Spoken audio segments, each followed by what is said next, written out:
مزید ویڈیوز اور اپڈیٹس کے لیے چینل سبسکرائب کرنا نہ بھولیں اور بیل آئیکن کو بھی ہٹ کریں۔ جو بچے ہیں سنگ سمیٹ لو از فرحت اشتیاق، قسط نمبر 1۔ وہاں اندھیرا بہت تھا، ہیبت ناک سناٹا تھا۔ اسے بہت ڈر لگ رہا تھا۔ وہ وہاں سے نکلنا چاہتا تھا۔ وہ بھاگنے کے لیے اپنے ہاتھ پاؤں ہلانے کی کوشش کر رہا تھا، مگر وہ ہاتھ پاؤں ہلا نہیں رہا تھا۔ وہ مدد کے لیے چلا رہا تھا، کوئی تو آ جائے اس کی مدد کے لیے، کوئی تو آ کر اسے اس اندھیرے سے نکال دے۔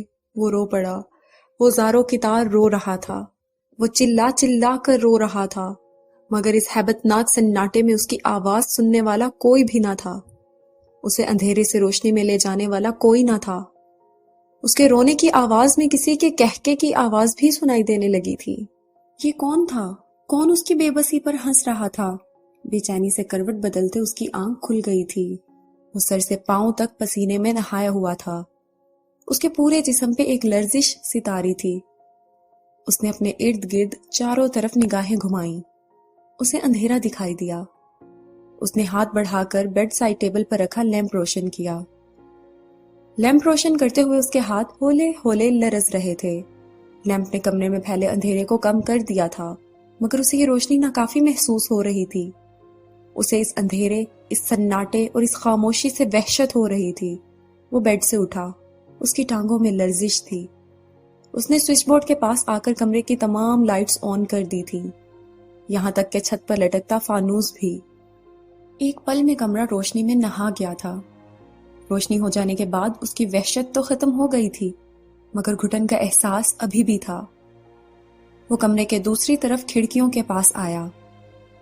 اس نے ایک ایک کر کے کمرے کی تمام کھڑکیاں کھول دی تھیں۔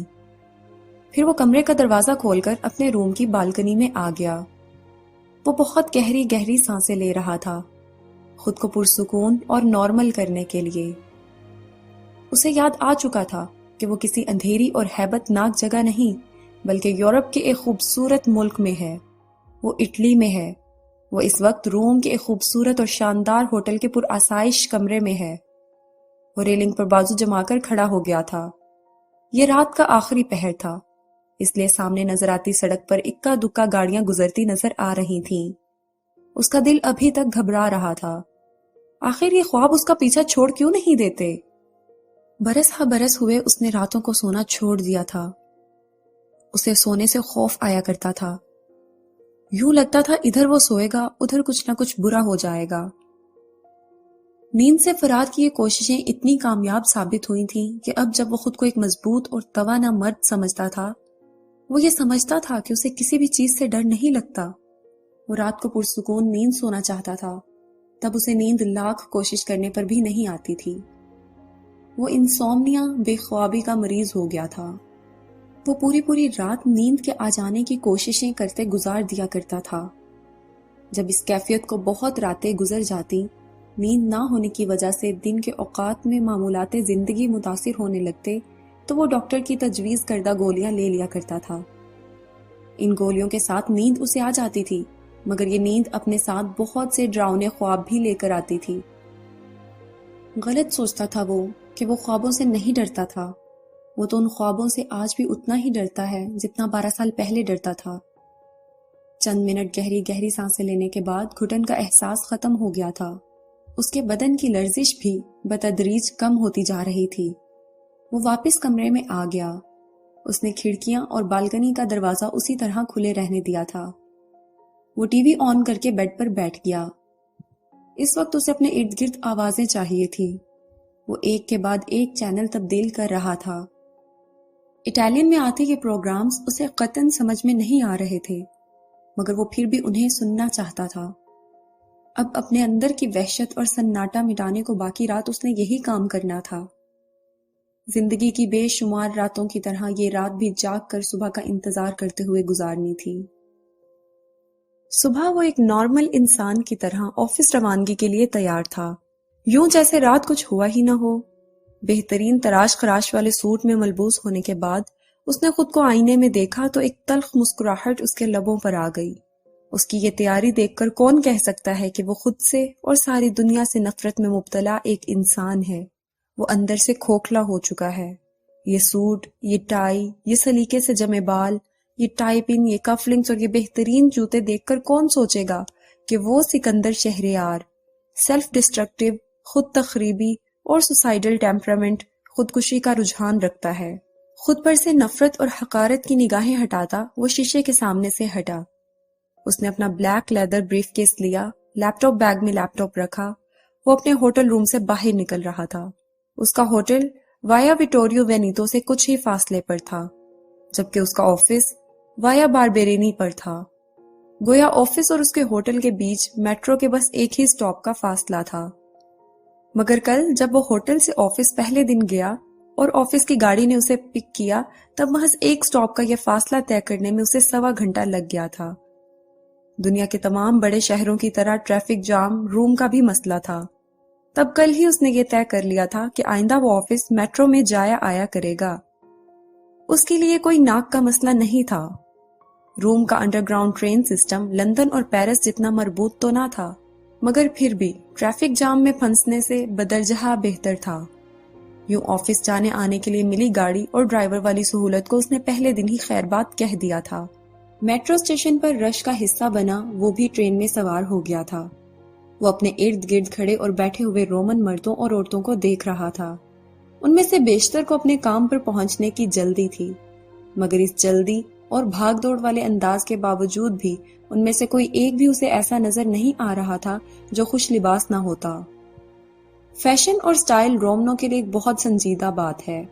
عورتوں کے لباس، ان کا make up, hand bags, sandals, مردوں کے سوٹس، ٹائیاں، جوتے، بریف کیس، ہر کچھ فیشن کے عین مطابق تھا، بے حد سٹائلش تھا۔ ٹھیک ہی کہا جاتا تھا کہ رومنز بڑے کلاسی اور سٹائلش لوگ ہوتے ہیں۔ اسے اگلے ہی اسٹیشن پر اترنا تھا اور اس کا اسٹیشن فوراً ہی آ گیا تھا۔ وایا باربیرینی پر میٹرو اسٹیشن سے بہت نزدیک ہی اس کا آفس تھا۔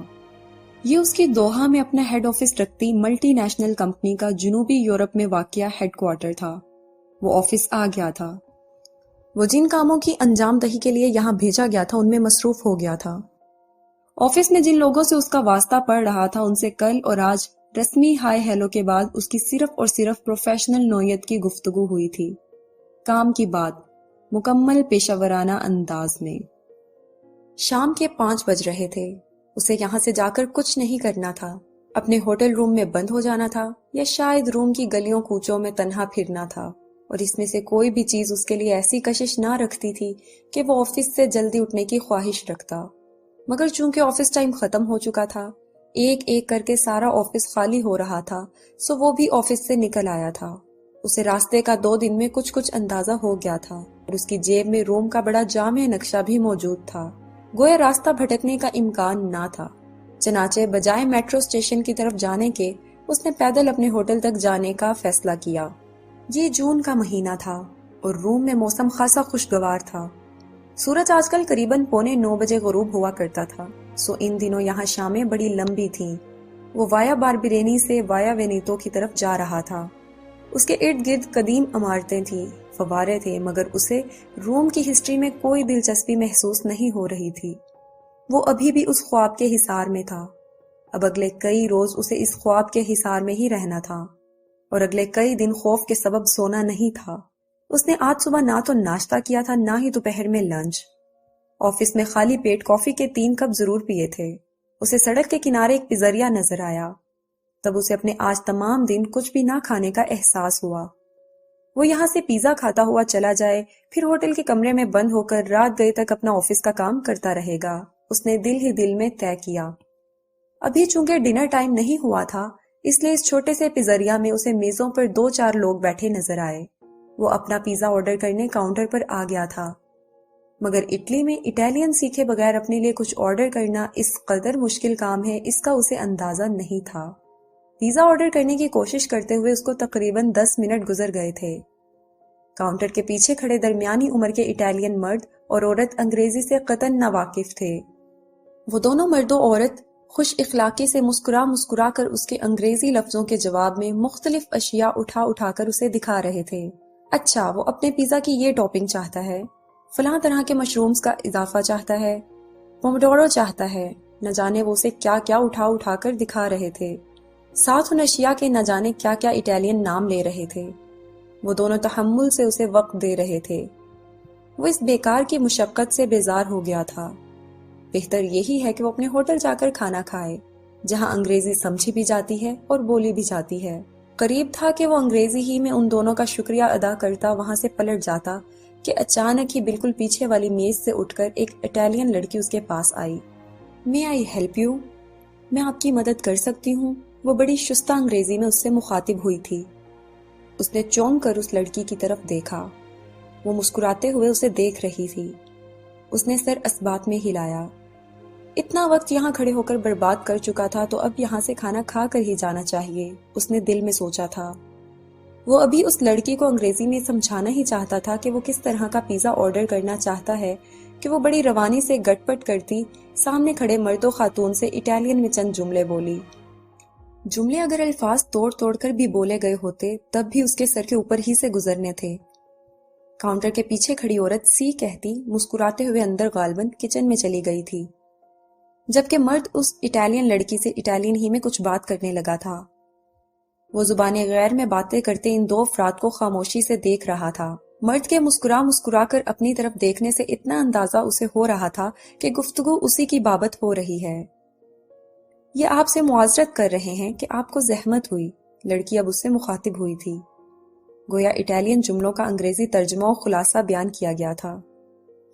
میں نے آپ کا پیزا آرڈر کر دیا ہے، اصل میں اس ٹیبل پر بیٹھی تھی اور آپ کی ساری بات سن رہی تھی۔ اس نے کاؤنٹر کے قریب ترین میز کی جانب اشارہ کیا تھا۔ اس نے نظریں گھما کر اس میز کی طرف دیکھا، وہاں اس لڑکی کا چند لقمے کھایا پیزا اور کولڈ ڈرنک کا انچھوا گلاس رکھا ہوا تھا۔ تھینکس، اس نے پرتکلف انداز میں سنجیدہ سی مسکراہٹ کے ساتھ مختصر سا شکریہ ادا کیا۔ آپ کے پیزا میں کسی بھی طرح کا میٹ نہیں ہونا چاہیے، میٹ سٹاک بھی نہیں ہونا چاہیے اور وائن بھی نہیں ہونی چاہیے۔ آپ کو بالکل سادہ مشرومز اور سبزی والا پیزا چاہیے۔ وہ مسکرا کر اس سے بولی۔ یس، تھینکس اگین، اس بار اس نے یہ الفاظ سنجیدگی سے کہے۔ مائی پلیئر، وہ خوش اخلاقی سے مسکرائی۔ آپ بل پے کر دیجئے گا، پیزا تیار ہو رہا ہے، 10 سے 15 منٹ لگیں گے، تب تک آپ بیٹھ جائیں۔ وہ بل پے کرنے کے بعد اپنے لیے کوئی اور میز منتخب کر کے وہاں بیٹھنے کے ارادے سے مڑا تھا۔ وہ لڑکی بھی اس کے ساتھ کاؤنٹر پر سے ہٹی تھی، مگر جیسے ہی کاؤنٹر سے ہٹ کر وہ اس لڑکی کی میز کے قریب پہنچے، وہ اس سے بولی، آئیے بیٹھیے۔ اس نے بالکل ابھی اس کی مدد کی تھی، وہ فوراً بد اخلاقی دکھا کر بیٹھنے سے منع نہیں کر سکتا تھا۔ ہاں، دل میں اسے یہ پیشکش اور بے تکلفی گراں گزری تھی۔ بہرحال وہ مجبوراً اور مروتاً اس کے سامنے والی کرسی پر بیٹھ گیا تھا، بے حد پرتکلف انداز میں۔ نیکسٹ ٹائم آپ کو اپنے لیے کچھ آرڈر کرنا ہو یا کہیں سے کچھ کھانے پینے کی چیزیں لے رہے ہوں اور ان کے اجزاء دیکھنا چاہیں تو پوک کے لیے سٹرٹو کا لفظ یاد رکھیے اور وائن کے لیے وینو کا، اور آپ کو یہ دونوں چیزیں اپنے کھانے میں نہیں چاہیے، اس کے لیے سینزا کا لفظ استعمال کیجیے گا، یعنی آپ کہیں گے سینزا سٹروتو وینو۔ وہ مسکرا کر اسے بتا رہی تھی۔ غالباً اسے بلا وجہ اور بات بے بات مسکرانے کی عادت تھی، اسے جھنجھلاہٹ ہو رہی تھی۔ اس وقت اس کا کسی سے بھی خوش اخلاقی دکھانے اور گفتگو کرنے کا موڈ نہ تھا، مگر اس سے مدد لینے کی حماقت کر بیٹھا تھا۔ اس کا خمیازہ تو بھگتنا ہی تھا۔ اس نے سنجیدگی سے صرف اس کی بات سنی تھی، جواب میں کچھ نہیں بولا تھا، مگر اس باتونی لڑکی کو اس کے کچھ بولنے یا نہ بولنے سے یقیناً کچھ فرق نہیں پڑ رہا تھا۔ وہ اسی طرح مسکراتے ہوئے اسے مزید بتا رہی تھی۔ اٹالین زیادہ مشکل زبان نہیں ہے، اٹالین کے بہت سے لفظ تو آپ یقیناً پہلے ہی سے جانتے ہیں، پیزا کیفے، سولو، پاپرازی، پیپچینو، ایسپریسو، جیلاٹو، پاستا۔ وہ اپنی آنکھوں پر لگے سٹائلش گلاسز کو ہاتھوں سے سیٹ کرتے ہوئے بولی۔ وہ 26-27 سال کی خوش شکل لڑکی تھی۔ اس نے بلیک کلر کی کیپری پینٹ ریڈ کلر کے سٹائلش ٹاپ کے ساتھ پہن رکھی تھی۔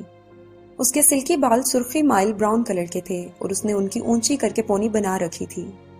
لبوں پر سرخ رنگ کی لپسٹک لگی تھی، اس کی خوبصورتی سے تراشے ناخنوں پر سرخ رنگ کی نیل پالش لگی ہوئی تھی۔ اس کے بلیک فریم والے سٹائلش اور فیشن کے مطابق گلاسز دیکھ کر ہی پتا چل رہا تھا کہ وہ ڈیزائنر گلاسز ہیں، شاید ارمانی کے یا اسی کی ٹکر کے کسی اور ڈیزائنر کے۔ دیگر تمام اٹالینز کی طرح فیشن اور سٹائل یقیناً اس کے لیے بھی بے حد اہمیت رکھتا تھا۔ اس کے انداز شاہانہ تھے اور اس کی شخصیت میں ایک وقار تھا۔ جب وہ اس کے بالکل سامنے بیٹھی اس سے گفتگو کر رہی تھی تو بغیر کسی دلچسپی کے ہی صحیح پر وہ اسے دیکھ تو رہا تھا۔ کاؤنٹر کے پیچھے کھڑا مرد ان کی میز پر آ کر اس کا پیزا سرو کر رہا تھا۔ وہ لڑکی مسکرا کر اس سے بولی تھی، گریزے سینیور البرٹو۔ البرٹو مسکراتا ہوا وہاں سے پلٹ گیا تھا۔ گریزے شکریہ کو بولتے ہیں، یہ تو پتا ہوگا نا آپ کو؟ جی۔ اس کے طویل جملوں کے جواب میں اس کے جملے ایک یا دو الفاظ سے زیادہ طویل نہیں تھے۔ البرٹو اور سلویا میاں بیوی ہیں اور میں چھوٹی سی تھی نا جب سے یہ دونوں یہ پیزریا چلا رہے ہیں۔ جن معلومات کے حصول میں اسے قطعاً کوئی دلچسپی نہیں تھی وہ اسے فراہم کر رہی تھی۔ اس گلے پڑی مصیبت سے پیچھا چھڑانے کا واحد طریقہ اسے یہ سمجھ میں آیا کہ اپنا پیزا کھانا شروع کر دے۔ کھانا ختم کرتے ہی وہ اس سے معذرت کر کے یہاں سے اٹھ جائے گا۔ سکندر کو کھانا شروع کرتے دیکھ کر اس نے بھی اپنا ٹھنڈا ہو چکا پیزا کھانا شروع کر دیا تھا۔ آپ نے بالکل ٹھیک کیا کہ پیزا کھانے پیزریا آئے ہیں۔ آپ کو صحیح معنوں میں اٹالین پیزا کا جو مزہ ان چھوٹے چھوٹے پیزریا میں ملے گا وہ بڑے ہوٹلوں میں نہیں مل سکتا۔ رومن پیزا کی خاصیت یہ ہے کہ اس کا کرسٹ بڑا پتلا ہوتا ہے اور اٹالین پیزا کا جو مزہ آپ کو اس میں ملے گا وہ کہیں اور نہیں مل سکتا۔ اٹلی سے باہر دیگر بیشتر ممالک میں جو پیزا لوگ بڑے شوق سے کھاتے ہیں وہ عموماً پیزا کا امریکن ورژن ہوتا ہے۔ ان بیچاروں نے کبھی اصلی اٹالین پیزا کا مزہ ہی نہیں چکھا ہوتا، اس لیے وہ اسی پر خوش ہو جاتے ہیں۔ وہ اس طویل گفتگو میں دلچسپی رکھتا بھی ہے یا نہیں، اسے پیزا کے اٹالین اور امریکن فرق معلوم کرنے میں کوئی دلچسپی ہے بھی یا نہیں، اس سے بے نیاز وہ کھاتے ہوئے مسلسل بولنے میں مگن تھی۔ اس کی انگریزی بڑی رواں اور شستہ تھی۔ اس کا لہجہ برٹش تھا مگر پھر بھی اس کی انگریزی میں کہیں کہیں اٹالین تلفظ کی ہلکی سی جھلک محسوس ہو رہی تھی۔ وہ پیزا کھاتے ہوئے کچھ سوچ کر مسکرائی تھی۔ اتنی دیر سے آپ کے ساتھ بیٹھی ہوں اور میں نے اپنا تعارف بھی نہیں کروایا۔ وہ جواباً خاموش رہا۔ پیزا کا نوالہ لیتے ہوئے اس نے محض خاموشی سے اسے دیکھا تھا۔ میں لیزا ہوں۔ وہ اب اس کی طرف ان نظروں سے دیکھ رہی تھی کہ وہ بھی اپنا تعارف کروائے۔ سکندر، ٹورسٹ ہیں؟ روم گھومنے آئے ہیں؟ نہیں، آفیشل کام سے۔